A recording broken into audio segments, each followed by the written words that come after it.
Ladies and gentlemen, welcome to the content patch for the 9th of May 2013. My name is TotalBiscuit with today's gaming news and comment. Coming up in the show, next-gen EA games will not be ported to Wii U due to performance issues with Frostbite 3. A recent update to Diablo 3 enables players to duplicate gold by utilizing a bug within the auction house system. And EA terminates its licensing deals with gun manufacturers. All this in the OC Remix track of the day is coming your way right about now. Johan Anderson, the technical director of the Frostbite project, which is of course the engine that EA is planning on driving the vast majority of its core games on, has claimed that tests indicated that the previous version of the engine, Frostbite 2, performed poorly enough on the console to not go down the path of porting the next version. As a direct result, this means that any games using the Frostbite 3 engine are extremely unlikely to appear on the Wii U unless something dramatically changes in the next few months. It's believed that there are currently upwards of 15 titles being developed that use the Frostbite 3 engine, which includes the next Mass Effect, Battlefield 4, all of the forthcoming core Star Wars games under the latest agreement with Disney, as well as Madden NFL. It's safe to conclude, therefore, that unless EA develops titles specifically for the Wii U, which currently there is no monetary reason to do, then EA titles will not be featured on the platform going forward. This is a pretty big blow as far as I'm concerned in terms of third-party support. You can claim whatever you want, but if you're going to try and market a machine to core gamers, which is what the Wii U was, at least initially marketed towards, a kind of apology, I suppose, for the Wii, saying, hey, come back, seriously, we have core games now, then this is not going to go over all that well with the people that bought into it for that reason. The Wii U is already suffering from a severe lack of good games, and the lack of ports for forthcoming AAA titles will only harm it going forward. Now, there are arguments, of course, that the system will be able to survive with Nintendo first-party titles alone, but then, as far as I'm concerned, we get back into the situation we had with the GameCube, whereby no one was really developing anything outside of Nintendo. So if you didn't like Nintendo franchises, chances are you were properly boned. Now, this is not to say, of course, that this is the complete abandonment of third-party support from this system, but currently it's in a very tough spot, trying to gain market share as the release date of the next generation platforms, which will be significantly more powerful, come closer and closer.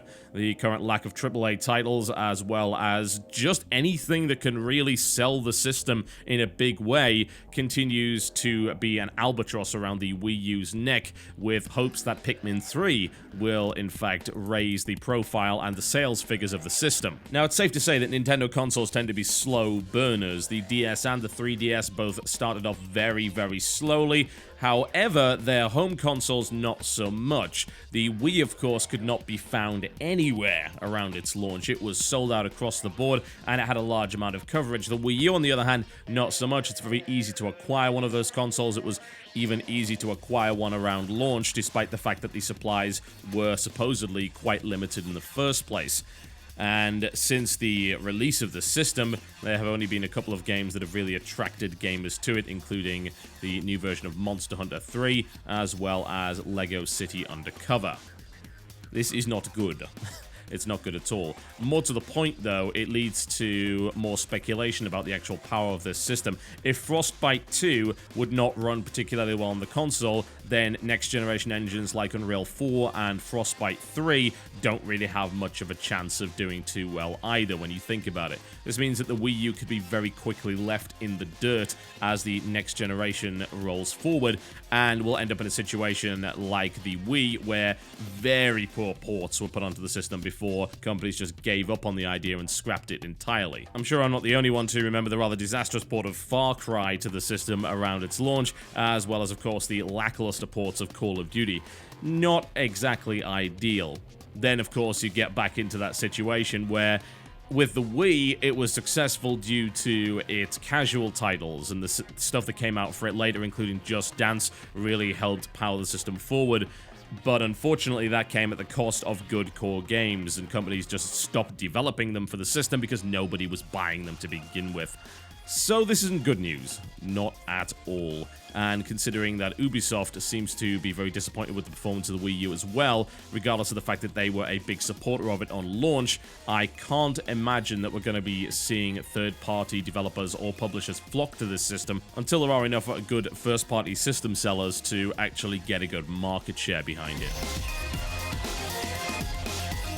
Diablo 3's 1.0.8 update came around, but it had a rather curious payload along with it. A bug in the game allowed players to use the auction house to duplicate gold. The bug in the game consisted of cancelling a transaction on the auction house before it completed, which resulted in the money that was put on there being doubled. There are already screenshots floating around the internet of perhaps trillions of gold being duplicated, although there are some claims that these outrageous figures are photoshopped. Blizzard in response released a statement that said, after the release of patch 1.0.8 this morning, we made the decision to take the gold and real money auction houses offline to investigate a bug that certain players were exploiting to dupe gold. Our team is working hard to fix any outstanding issues and take appropriate actions with the accounts involved. The auction house services will be restored as soon as this situation is resolved, and as always, maintaining a stable, safe, and fun gaming experience for legitimate players is a top priority. Rumors of a server rollback to remove this gold gain, as well as take out everything else in the process, seem to be unfounded at the moment. Blizzard is claiming that they have no interest in doing this at this time. They have no intention of doing so. As of 4:15 PDT on the 8th of May, an additional statement from Blizzard said that in order to allow auctions posted yesterday to expire naturally, we've decided to keep the gold and money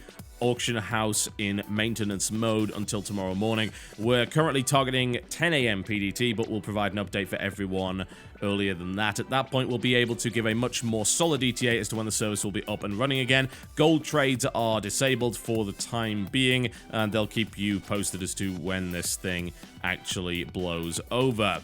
Well. Isn't it unfortunate that the very system supposedly designed to prevent duping and prevent the overinflation of the economy as well as hacking and cheating was in fact the instrument of doing just that? How many times? How many times? I hate to be the person that said, I told you so, but how many times did I call this kind of nonsense occurring? The notion that the auction house was simply bad for the game, and the fact that it was unnecessary. I've maintained time and again that the auction house is a revenue generator for Blizzard and little more than that. It is a way to double dip on items which are already in the game at the expense of the actual integrity of the game. And lo and behold, this very system allowed players to compromise the integrity of the game, doing untold damage to the economy. Now, I have to wonder exactly how they intend to resolve this. Will they be going through count by account, just removing as much gold as possible? When will the bans occur? Will there be bans for multiple trades? What about a single trade? What about someone that did it by accident? Who will be caught in the crossfire here? One has to wonder. I don't feel sorry for them, though, because at the end of the day, they put a system into the game which put profit before game integrity. And I never, ever think that that's a good idea under any circumstances. And look where it got them. Look where it got them. I'm just kind of sad that this is going to negatively affect the game for those who are still enjoying it. That sucks. It's never a game that I enjoyed, but at the end of the day, if you're having fun with it, then more power to you. But unfortunately, I feel that this system will impact you in some way. It's wishful thinking to believe that Blizzard would consider the notion of just taking the auction house offline permanently. No, I don't think that's really going to happen, unfortunately. But as far as I'm concerned, any negative attention that the auction house system actually gets is good, in my honest opinion. Like the SimCity Always On debacle, everything we can do to discourage developers from utilizing these kind of systems in non-MMO games would be a good idea indeed. And finally, Electronic Arts has stated that they will be dropping some of the licensing partners for weapons in their core titles, which include stuff like Medal of Honor and Battlefield. However, they claim they will be continuing to feature the product in their game regardless. And EA Labels head Frank Gabot, which is an interesting title to say the least, made an argument that claims they don't actually need permission or licensing to utilize these guns. He claims that we're telling a story and we have a point of view. A book doesn't pay for saying the word cult, for example. Well, I mean, that's a fair point. However, we're not just talking about single-player games, are we? We're talking about multiplayer here. Now, the NRA and gun manufacturers have yet to comment on this at this time, although, of course, it's worth noting that even though EA claims otherwise, one of the reasons behind this, I have to imagine, has got to do with the recent criticism that video games have come under from the National Rifle Association that has made some rather dubious, to say the least, public claims that video games are responsible in some part for recent gun violence. Bearing in mind that the NRA is funded very much in part by weapons manufacturers, it seems rather ridiculous to hand funds to a weapons manufacturer who will then hand the funds onto a lobbying group that is saying that your games are the cause of this violence to begin with. Why would you do that? That seems absolutely ridiculous. EA, again, has claimed otherwise, although I can't imagine that it didn't factor into the decision in some way. However, while it might be easy enough to say, yes, EA has severed all ties with weapons manufacturers, that's not actually true because the ties didn't really necessarily exist to begin with. EA has never actually licensed guns for money in their games. That has not happened. Ever. They don't pay licensing fees to specific manufacturers to use those guns.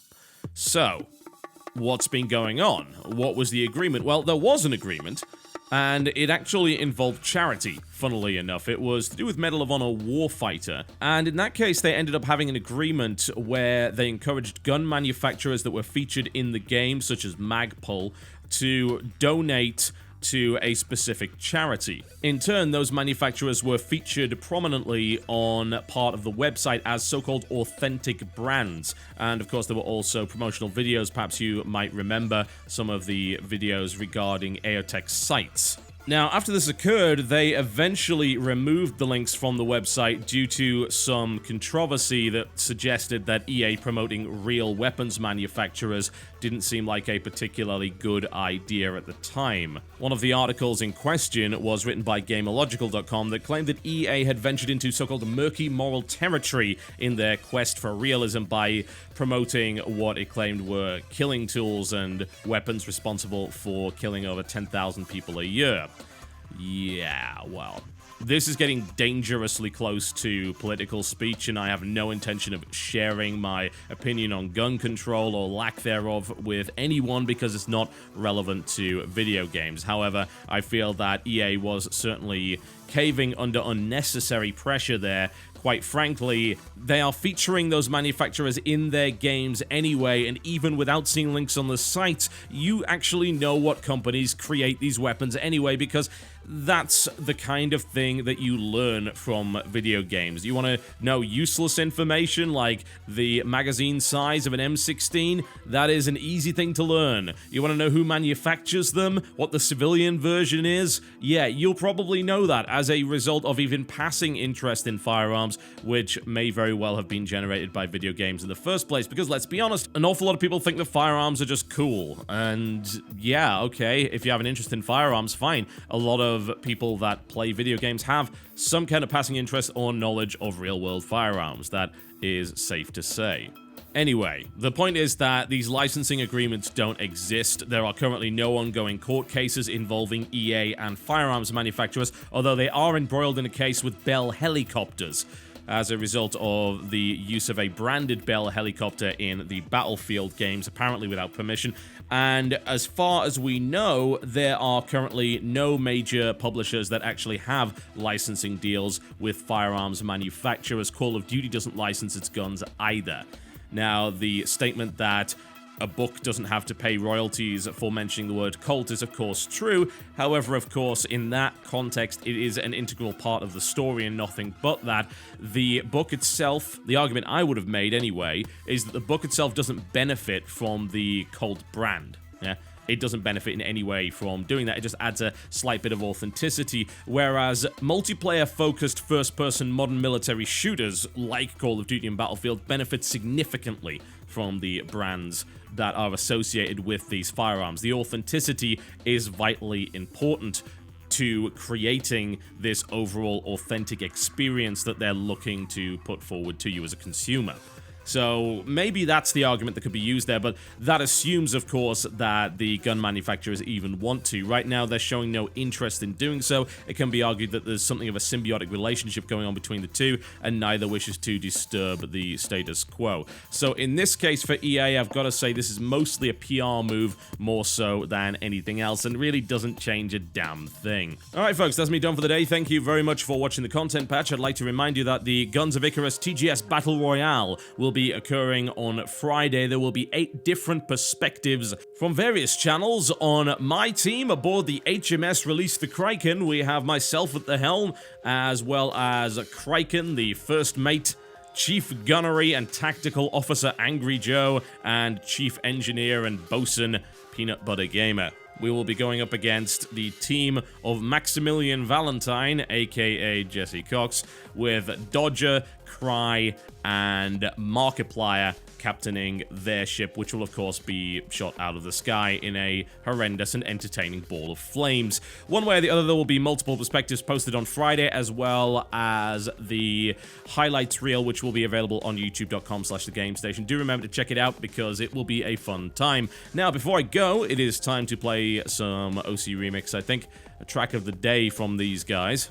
One of my favorite albums that OC Remix did was Heroes vs. Villains, whereby they would feature a track that was often associated with the hero of a game, and then a track that would be associated with the villain of the same game.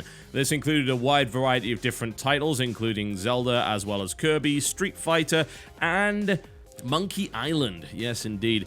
So they've got a great version of the Guybrush Threepwood theme, which is, of course, the most recognizable theme from Monkey Island. It's remixed by Audio Fidelity, featuring Eric Griffin, Derek Meller, and Marcus Efflett. This is, of course, Guybrush Threepwood. Thank you very much for watching, folks. You can download the track for free in the description below this video, and I will see you next time.